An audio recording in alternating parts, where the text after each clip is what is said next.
Can you see the presentation? Yep. So I'll be talking a little bit about Marxism, almost unconnected Freud and Jung, and then how Frankfurt School tried to integrate both of these. And then I'm going to leave it open to discuss how it influenced or influences Second Renaissance or metamodernism. Freud and Jung, they focus on individual transformation and resolving internal psychological conflicts. Marx, the Frankfurt School, and metamodernism are movements for societal transformation. But what unites them all is that they have a common objective, which is to create conditions where the human suffering will be reduced and human flourishing increased. In terms of chronological order, Marx came first, relatively early in the 19th century. Then Freud and Carl Jung was associated with him, and in the 20s we have the Frankfurt School that gets formed in Germany, and the metamodernism appears in the late 1990s.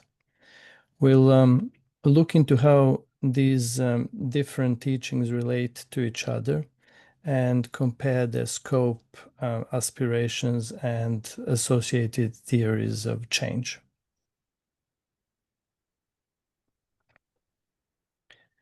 The essence, we'll start with Marxism, and the essence of it is, or its objective, to lead humanity into a better and juster world and liberate it from different types of alienation.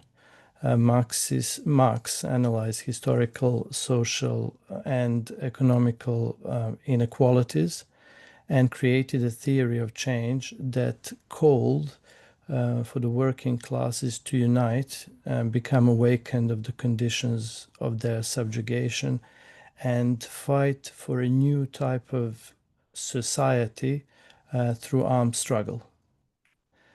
He focused on politics and economy, and he saw society and consciousness as a process, a dialectical process. He envisaged socialism as a stepping stone towards the utopian society, which will eventually become communism. He started with Hegel's idea of dialectical idealism, but he turned it into dialectical materialism, believing that the material conditions influence or are a defining factor in the formation of the mind, political reality, and consciousness.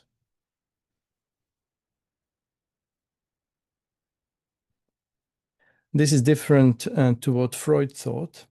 He analyzed the human psychic structures and classified them into id, ego, and superego, and thought that much of the human social and cultural phenomena are the result of the unconscious coming out of repressed drives, fears, and anxieties. Jung contributed to the discussion by extending Freud's analysis of the individual unconscious to the collective unconscious and introduce archetypal structures. So we have here Marx, who believes that economical conditions shape the human mind. He makes distinction between base and superstructure. And superstructure is something that will become the subject of the Frankfurt School research. Marx did not deny human agency, but believed that it was constrained in material reality. Freud, on the other hand, thought that human mind itself, through contradiction or struggle between three of the distinct parts of the human psyche, is responsible for the development. He also doesn't exclude the environment because the superego is the representation of the social factors inside the human psyche.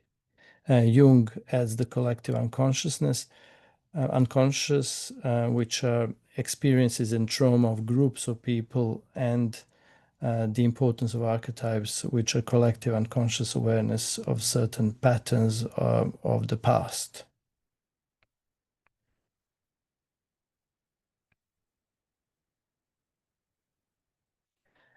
So here we have some of the main insights of Marxism.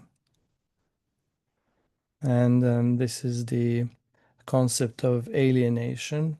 The whole point of this emancipation or liberation is to free people from the alienation of different kinds.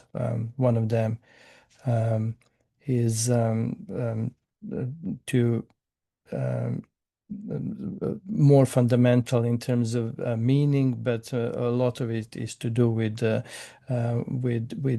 capitalist environment and the conditions imposed through that.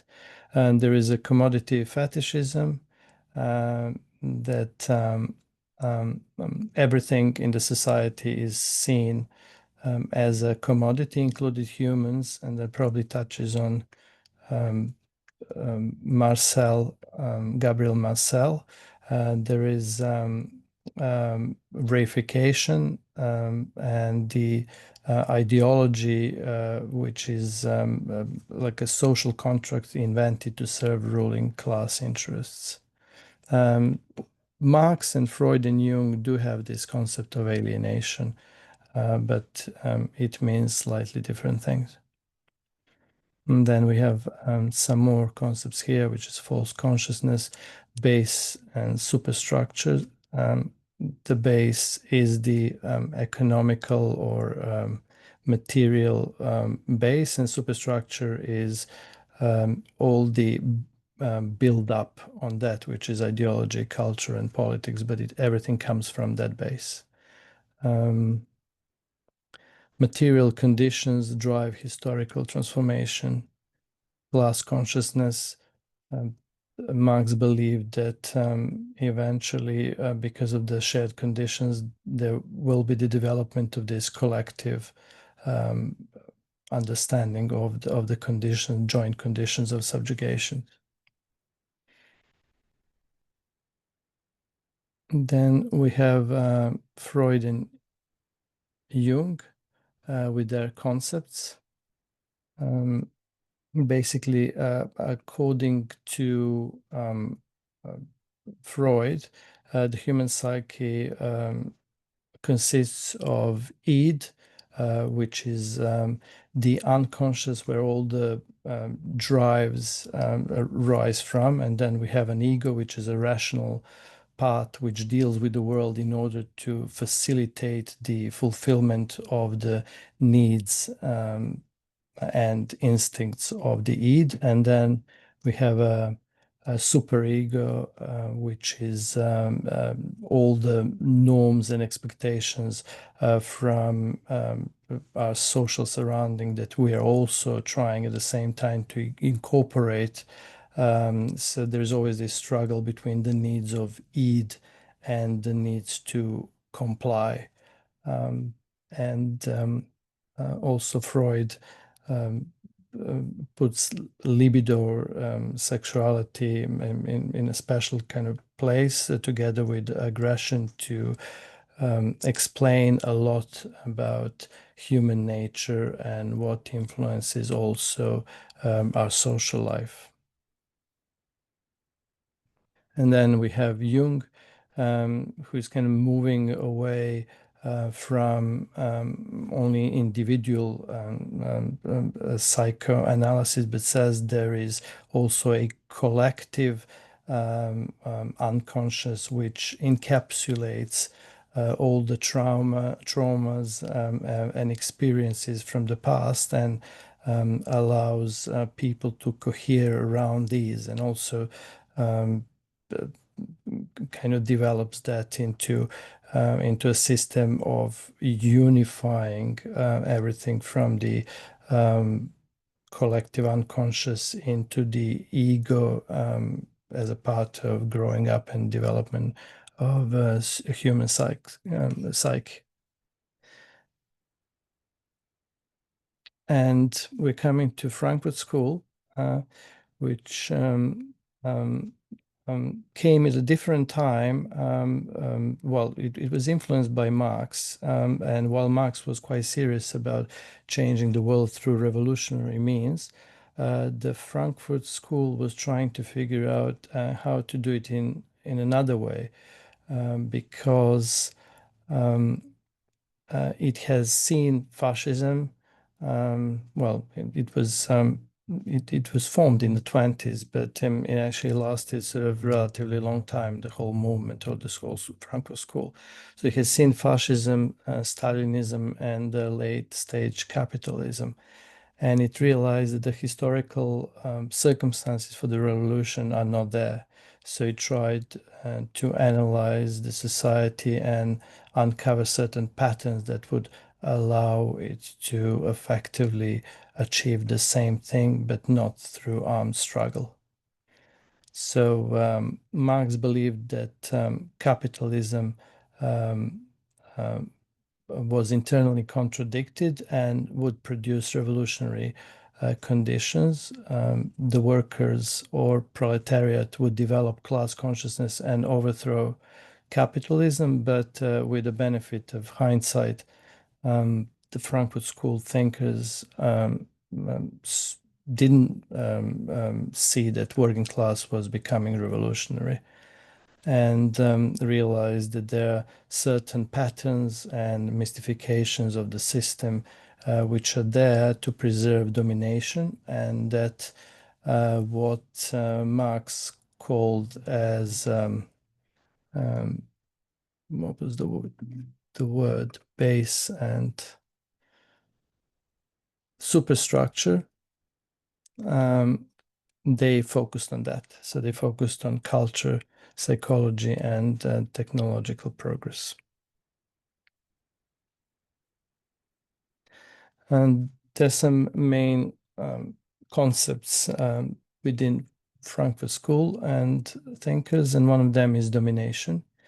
And it's the understanding that the system itself, institutions, are getting in the way of progress in terms of in a social sense. It was described as subtle and pervasive shaping of consciousness and social life that prevents autonomy and critical awareness. Various institutions and also psychological underpinnings were seen as obstacles to emancipation. And they also saw mass media um, as one of the elements that is shaping consciousness. And from psychology, they adopted authoritarian personality psychology to explain why people go for these personalities that gravitate towards um, the um, the total power. Instrumental reason is another concept where um, it's a mode of thinking where the only concern is how to achieve a goal efficiently without questioning what the goal should be or whether it is morally or socially good. It treats the world, including humans, as objects to manipulate. And for example, um, the advanced industrial techniques or science applied to mass destruction. And so we have efficient production of weapons and new innovative ways to kill people, which illustrates how technical rationality can serve horrific ends. Adorno and Horkheimer argue that media and entertainment industries also apply instrumental reason to art. That movies and music and other types of entertainment apply and basically try to maximize their profits and audience retention over quality, or how pop songs use particular chord progressions and beats in order to more effectively manipulate people. Um, Another example is this one-dimensional man, or one-dimensional thinking, which refers to social and psychological conditions where people lose the ability to imagine alternatives to the existing conditions, political, economical, and cultural systems. So the mind becomes flat and limited, and it is aligned with what's there without wanting or being able to think of something better. We have culture industry analyzed, and again, that's Adorno and Horkheimer, and they think that culture becomes an industrial product because it passes certain narratives. They're algorithmicals or correspond to certain formulas, um, seek emotional engagement or give emotional cues. They're predictable plots and certain homogeneous type of aesthetics as well. So as a result of that, people develop certain standardized ways of feeling, desiring, and interpreting the world. And then we have Habermas as well, who comes up with the idea of distorted communication, where the our speech and communication with each other becomes conditioned by a certain lack of psychological safety. So we cannot speak honestly or sincerely. We are not free from coercion. We cannot question certain assumptions, and we are unable to mutualize our understanding to come to some sort of new paradigm. So it is shaped by economical pressures, social inequality, and cultural norms. And he envisages something called ideal speech, where everyone could participate equally and freely and honestly and creatively. But that is, I think, an utopian notion. And just want to mention how Freud and Jung are integrated into Frankfurt School. Freud explained how unconscious drives and repressions and certain defense mechanisms shape individual behavior and desire. And Frankfurt School applies that to society. Um, um, from describes fear of freedom, which is submission to authority. Adorno identifies authoritarian personality rooted in early repression within family and predisposed to obedience.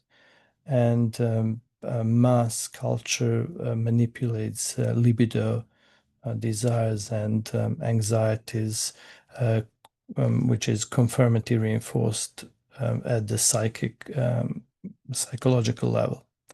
And then we have Jungian integration, which was the archetypes and collective patterns.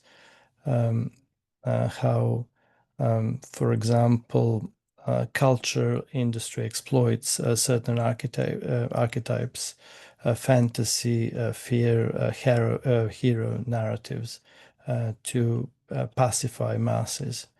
And his insight also explains why people emotionally identify with authority or consume certain ideologically laden media. So I've got I've got more stuff, but I just wanted to basically start the discussion rather than have a long presentation.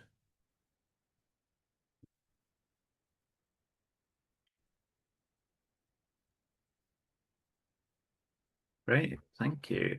Let me just find how to switch this off.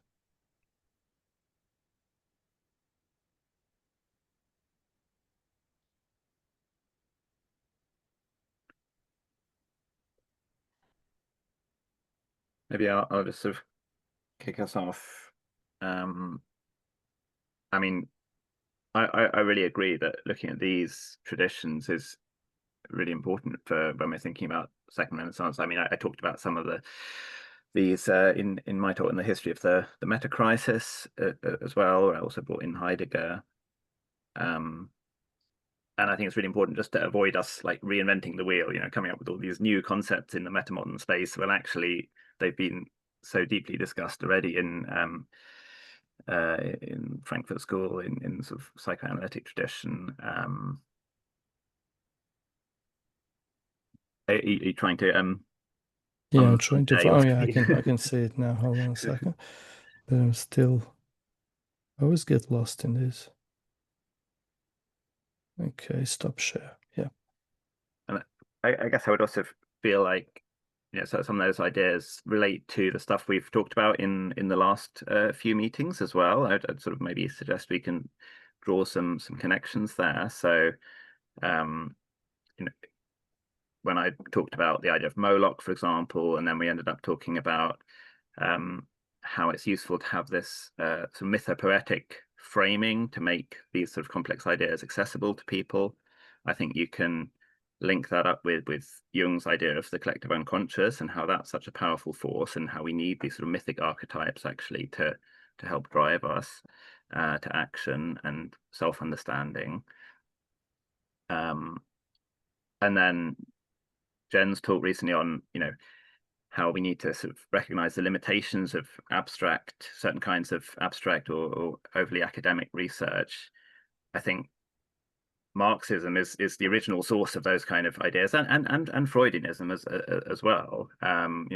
It's in the Marxist tradition that you have this critique of any just sort of abstract theorizing that doesn't connect to attempts to change society. I mean, there's that famous quote, right, from Marx that you mustn't just interpret the world. The point is to change it. And I think there's some really subtle, interesting discussions actually in the Marxist tradition in the sort of early 20th century about the relation between theory and praxis, and like the specific ways in which theory can be praxis if done in the right way. And yeah, I guess just a sort of final point about like, okay, how does this relate to metamodernism? That was sort of in your earlier title, or Second Renaissance. I mean, I guess the point that I was highlighting in my earlier talk on metacrisis was about how this sub-tradition within like 20th century thought, but I mean these are two sub-traditions really, the psychoanalytic one and the Marxist one. Neither of them like fall neatly into the pattern of like modernism or postmodernism, right? So which is that traditionally metamodernism is what comes after both modernism and postmodernism, and it's the sort of avoids the blind spots of both of those. But actually, Marxism and the psychoanalytic tradition are both they're not postmodern because they're not just sort of blanket skepticism or nihilism. They have grand narratives involved, but they're grand narratives that involve criticizing the standard modernist ideas of rationality and individualism. So I'd say they're very metamodern in their nature, actually. And the hard part is actually saying what's new in metamodernism relative to these traditions. Yeah, I mean, it's very interesting for different reasons. So, for example, Frankfurt School, when one looks at it kind of casually, like the first thought that comes to mind is uh, they're relatively soft. So the predecessor, Marxism, they actually tried to change the world and they tried to mobilize people. But what we are missing here, that basically the historical circumstances that allowed for Marxism to happen and then shape up in Stalinism and spread around the world, um, were not there anymore. And imagine now if somebody was advocating an armed struggle or a revolution. That would be impossible. You can't have a thinker of any sort doing that at the moment. So inevitably, maybe they didn't think they were inventing something better than Marxism. Simply, they could not follow the same line of thinking. So that's why they moved into sort of analyzing how to change the society from within itself, which later turned into political sociology in Gramsci and Bourdieu, analyzing these structures and just, and in the end, realizing impossibility of it. And now if you go back to psychoanalysis, like a lot of stuff that happens pushing it from the ego into the um, unconscious is because of these frustrations. So you have different defense mechanisms. When you actually hit the wall and you can't do anymore, you need to defend your psyche from it. So that already started with the Frankfurt School because they're all over the place, kind of scrambling to deal with it. And then metamodernism. And so postmodernism comes as a sort of disillusion with everything. It's a way of handling that psychological frustration, and I think that is where metamodernism sits as well, in a different way.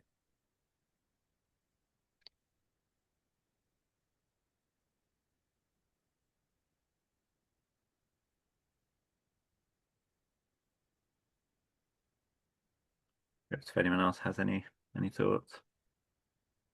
I want to throw Christianity in there. I'm reading The Robe, which is about the Roman soldier that crucified Jesus. And I keep thinking of this in that context where you had an empire at the time, and Jesus brings in these ideas around economics, like business done in goodwill and not exploiting people, and like social people being everyone born equal, um, and so on, and those ideas spreading in the shadow of this, violent, exploitative empire. Um, and as I read it, I keep getting the feeling like we need this again. It's a different context, but we need something similar where it's ideas like this, not violence, that spreads it. Um, yeah, just it seems like there's parallels.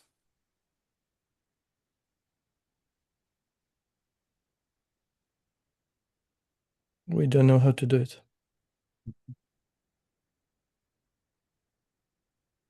Yeah, it's interesting because I guess like the Marxist tradition and the psychoanalytic tradition is probably both generally opposed to traditional religion. But there are areas of overlap. I guess Marcel, which we talked about, might be one, which is critique of society from a sort of Christian religious perspective. Um, and I guess the Jungian strand, I guess, tends towards religious perspectives as well. I forget how interested Jung was in Christianity as opposed to other religions.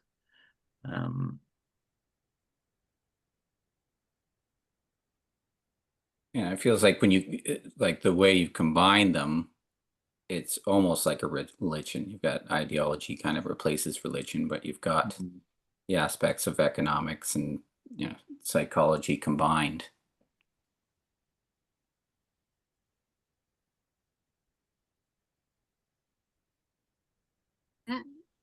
I'm just thinking how this is like, it makes us feel uncomfortable. We're having to deal with, we're kind of having to kind of deal with different spinning plates and trying to keep them going. There's kind of, I can feel this kind of embodied difficulty inside of me, and it's looking at that kind of the kind of tension between the external and the internal.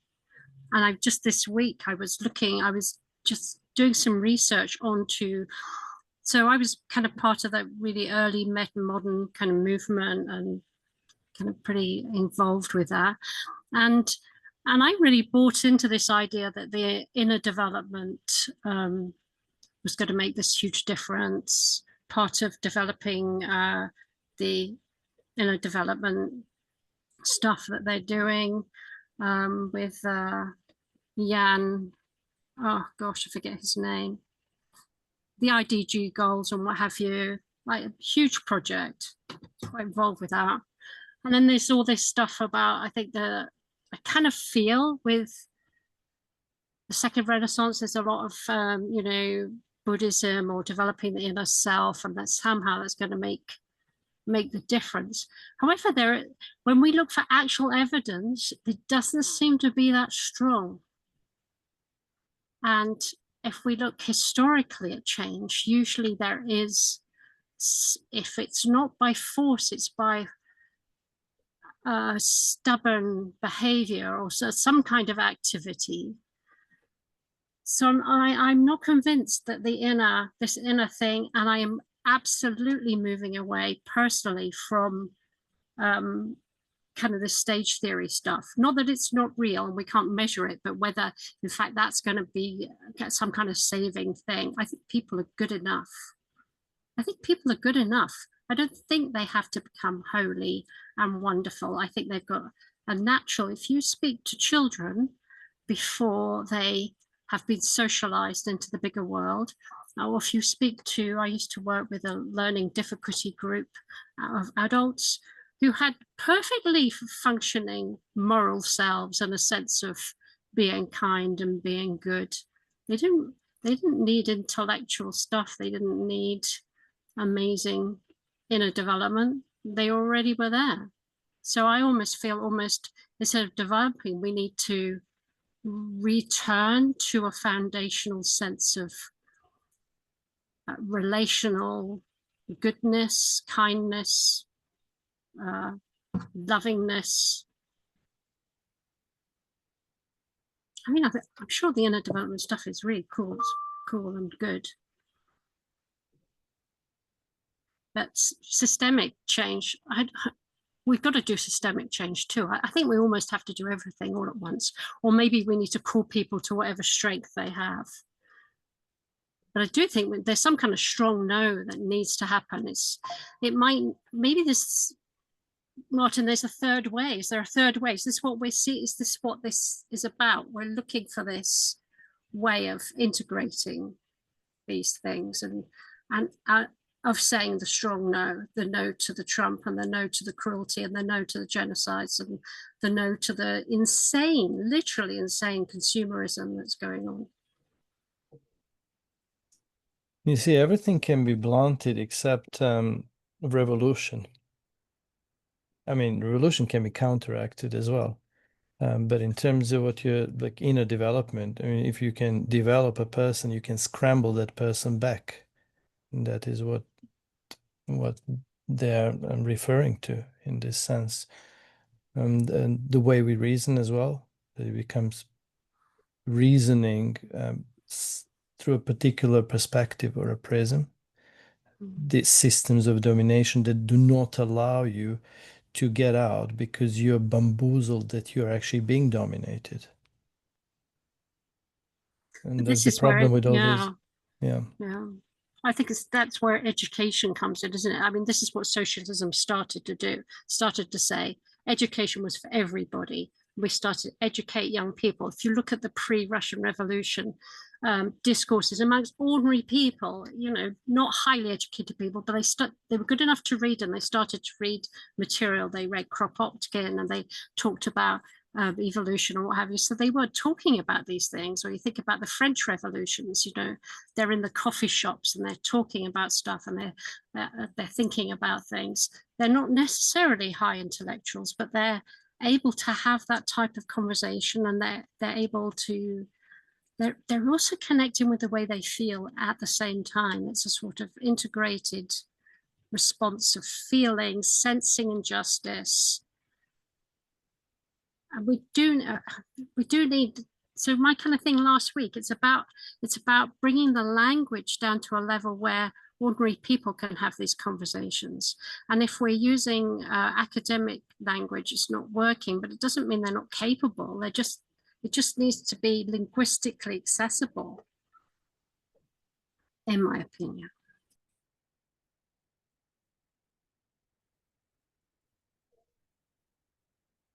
Yeah, and again, I think that the Marxist case is sort of instructive there. Like, on the one hand, I think you can see some of those same ideas about, okay, let's not worry too much about personal development for its own sake. They're always looking for what kind of raising class consciousness or what kind of overcoming these ideological structures is necessary. What the sufficient conditions for then actually taking action. That's the kind of development you're focused on, like what is needed for breaking through the ideological clouds, or just becoming aware of your status as a working class, or things like that. And then at the same time, you get into that problem that actually, yes, Marxist theory is very complicated, and it is very hard to translate that into the ordinary workers. And I think Marx has very much had to face that challenge. And interestingly, they kind of, yeah, I mean, did they succeed to some extent? Is a very interesting question. If you look at the Russian example, you know, where you get these sort of Marxist ideologies just becoming so widely known and part of popular culture. Of course, it's a imposition top down, and there's all kinds of things wrong with it. But at the same time, it did become part of the sort of everyday language. But because they were not actually concerned whether they're going to be the same as the other side, the polarity. They just wanted the change. They wanted a new system. They were not concerned whether ultimately that system will become corrupt in the same way.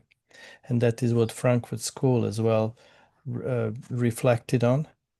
And they saw all these systems potentially wrong. And then all of a sudden they were in the sphere of thinking, how do we devise this system which is perfect? Pretty much what we are talking about now in terms of what's next. Like everybody knows that sort of short-term dictatorship of a positive thing is a good thing, but there is no guarantee that these temporary dictators won't become corrupt and turn into permanent ones. And that's a never-ending topic of metamodernism as well.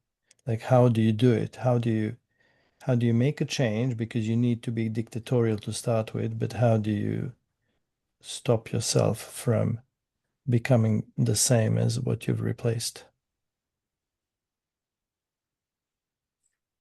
Well, I mean, we have got the tools of democracy if they were only applied, actually, rather than this thing we call democracy, which isn't at all.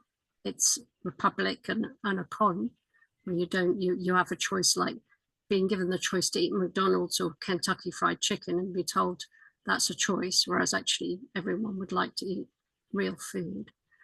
So I think if we could just strengthen democracy, to be honest, and actually maybe it's not that complicated or intellectual. Maybe it's pretty simple about having grassroots power, and like the Athenian system, where basically you churn over your leaders. You don't have anyone they don't stay in power for long. They even like having a jury voted in, you know, just pick up any old Joe off the street, give them 3 years and then move them on. Might be better than what we've got now. It might not be fabulous, but at least it wouldn't be corrupt.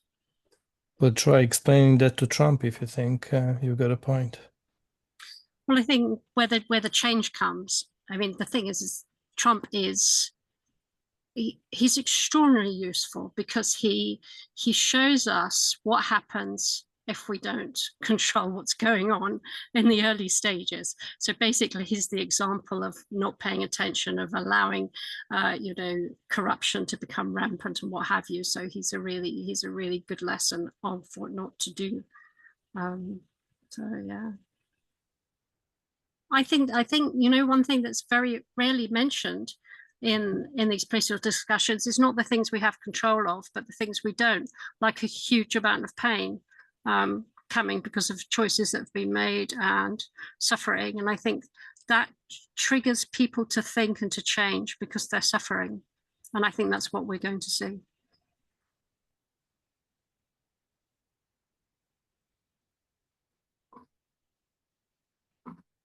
So, and human, yeah, sorry. What would be the theory of change that any of you would propose?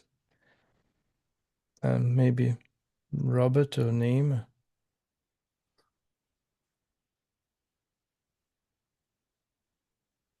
Well, I've got a research call coming next week, so you'll hear mine then.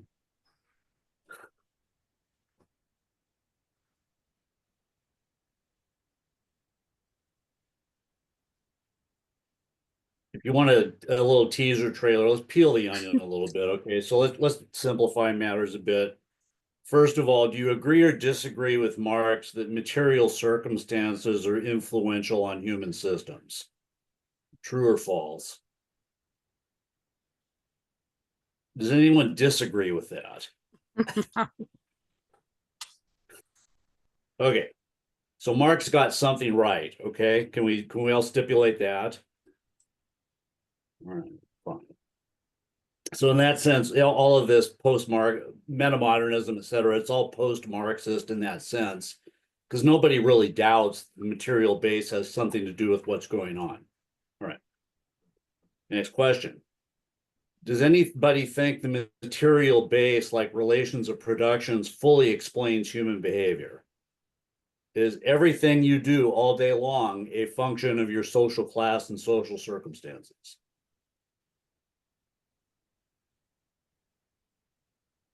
All right, so nobody's buying that, right? Okay.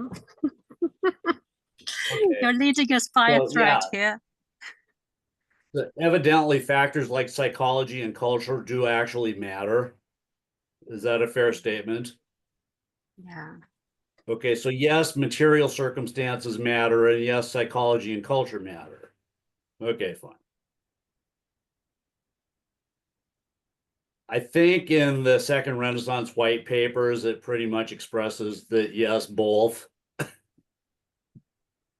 So there is a sort of dialectical relationship between our material circumstances and what we think and feel about those circumstances and how we choose to behave under those circumstances. Fair enough? Okay, so my basic thing is, yeah, I can be informed by everybody Martin discussed today, but I'm not like taking any of them as the totalizing explanation of everything. Yeah, so to me, that's the starting point for a theory of change, Second Renaissance style. You know, I mean, you have to start with, well, like I reposted the video where Rufus was in dialogue with Brendan Graham Dempsey, which I was like 90% overlapping with both of those. Okay, but I picked out a couple of points where maybe there's a little daylight between my position and theirs. Because like Rufus kept bringing up like the primacy of this or the primacy of that. Okay. I said, yeah, I don't buy primacies. I buy systems. I mean, all of those primacies are sort of stops on a cycle. I mean, just to look at the whole education thing, for example. Is it nature or is it nurture? Yes. Is it society or is it the person? Yes. I mean, seriously, have you ever seen a bunch of kids in school? The personalities are different, but the school matters. I mean, so I mean, it's like, yeah, can we somehow or another manage to have multiple thoughts in our heads at the same time without our brains exploding? And that's the fundamental question.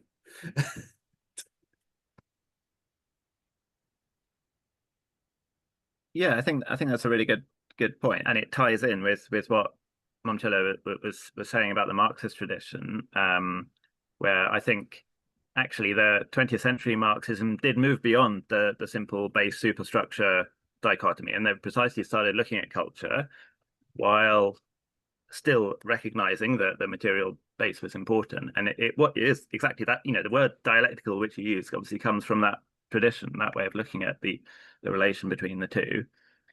And I think that's a sort of quite common way of understanding the meta crisis as well. Like in the research I've been doing on like Daniel Schmachtenberger, I think would basically agree with that none of them individually has primacy.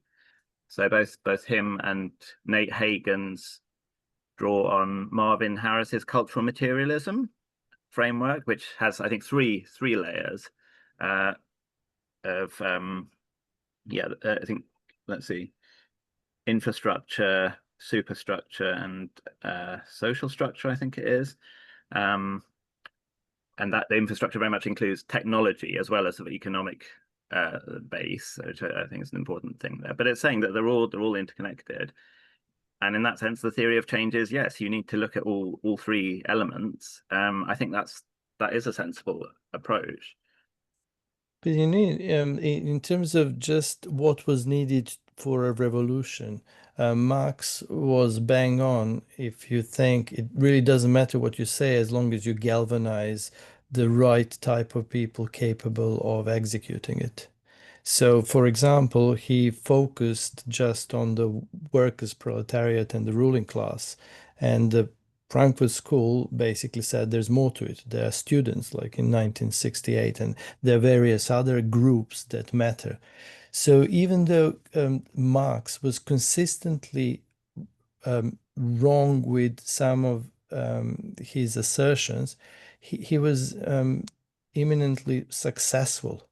That's like so. So he's the most successful out of them all, even though he's the first link in the chain, and everything else was a critique and upgrade on what he did. And like an elitism is an interesting one because I know we don't like touching those things, but 10 good quality people, if we go back to Jung and the grounding, biological grounding and psychological grounding of human beings and their characteristics and traits and abilities, that matters, right? But uh, he offered that the capitalists are just leeches and they don't matter. Their organizational ability and the fact that they've accumulated capital and deployed it and managed people, and he got away with it, even though that is totally wrong.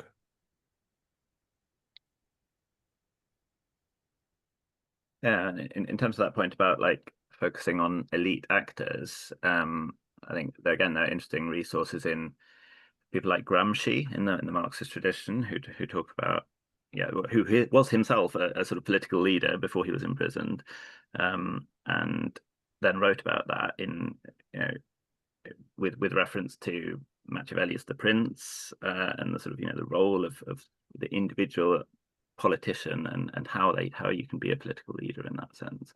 Gaetano Mosca as well did a lot about elitism.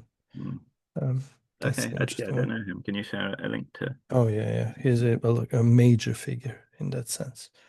An excellent guy.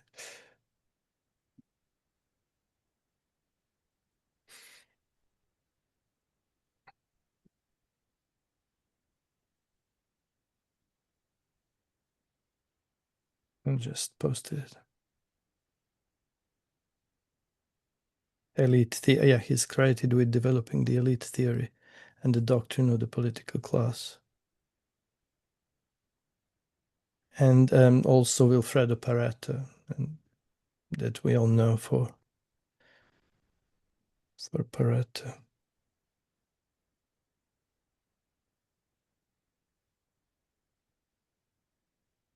Well, with respect to a critique of Marxism, classic Marxism, I mean, do we seriously want a replay of the French Revolution? Is that the change model we're asking for? I mean, like guillotines in the streets of every capital, would that be a brilliant move?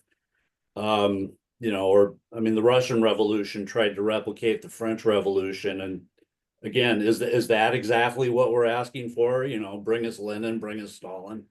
You know, so I'm not that wedded to the idea that the necessary change requires political revolution. In fact, I rather doubt it. I would rather see in the current circumstances some form of political evolution. I mean, for one thing, do you really want political revolution in a world festooned with ballistic missiles, nuclear warheads, you know, drones and all that stuff? I mean, you know, just proletarian violence, nuclear armed version. I mean, this doesn't strike me as a lovely thought. You know, so I'm not really wishing, for example, for the utter collapse of the North Korean regime into sheer chaos. That doesn't strike me as like, you know, a really great thing that can only end well. I can imagine it could end quite a few other ways. So, look, I'm informed by Marx that yes, obviously material circumstances matter. It's the economy, stupid. You know, I mean, this has to be kept on the radar at all times. But in terms of like the detailed mechanics of class revolution, et cetera, it really didn't work the way he imagined in the 20th century. And it backfired in rather horrific ways. So I don't really want to go back to that particular well. Now, the most viable sort of neo-Marxism that I've run into is Kojin Karatani. Okay, so Karatani does a deep dive on Marx, but he points out very clearly that Marx completely blew off the nation state. Marx didn't understand nation states at all. He didn't think they mattered, and so when World War I happened, I mean, what was the Marxian tradition to do with that? They just rounded up the Rosa Luxemburgs of the world, threw them in jail, and got off to the trenches to shoot each other. You know, so Marx didn't see that coming in the slightest. So then Karatani tries to correct that lacuna in Marx, and I believe relatively successfully, by delving into other classic sources like Kant and Hegel and a few others. Nation states, they're here just for a while and they will disappear, just like they didn't exist before modernity. He was just too early. There is nothing to it, really. I just wondered, this is where the inner development kind of thing can come in, and perhaps it's something as simple as people understanding that we are not separate in the ways we think we are. I think maybe people coming to understand that in fact, so much stuff talks about us as individuals as if that was a fact, but actually you don't really get a human being unless they've grown up in relation to other human beings. So we're profoundly beings of community. It's who we basically are. So perhaps if that can be brought into play and raised as the inner development thing, that the separation is an illusion, and that we're because then it becomes inappropriate to guillotine people, but it's not inappropriate to prevent them and to say, no, we are not playing this game anymore. So I think there is a sort of revolution, but it's the revolution of refusal. And we've kind of got it happening in a few places where basically there is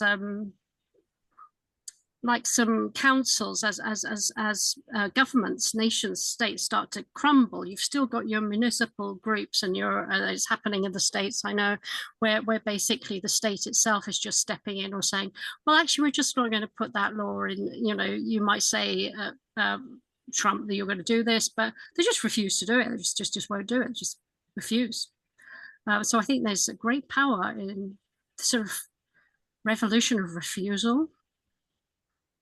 Who was it who wrote about? It was an American writer. There was a tiny little book. It was one of the founding fathers wrote on basically civil disobedience. It's just an enormously powerful tool. Yeah, but that can be outlawed as well. You can't but engage in civil disobedience. I think there are ways of doing it. Well, if someone put a gun in my hand and said, shoot Martin, I wouldn't shoot you, even if they shot me. I wouldn't do it. I'd just refuse. Thank you, Jen. I love you too. I just refuse. I won't do it. I'll do the same for you. And if I won lottery, I'd give you half.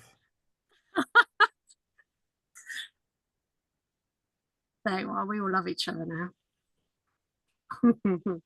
That's important. Having love. But Eric Fromm was going on about love, and he's part of the Frankfurt School, and he's my favorite in that sense. He's picked the winning horse, in my opinion. I was going to mention him as well, yeah, and also Herbert Marcuse, who you referenced, One-Dimensional Man, written a book called Eros and Civilization. So yeah,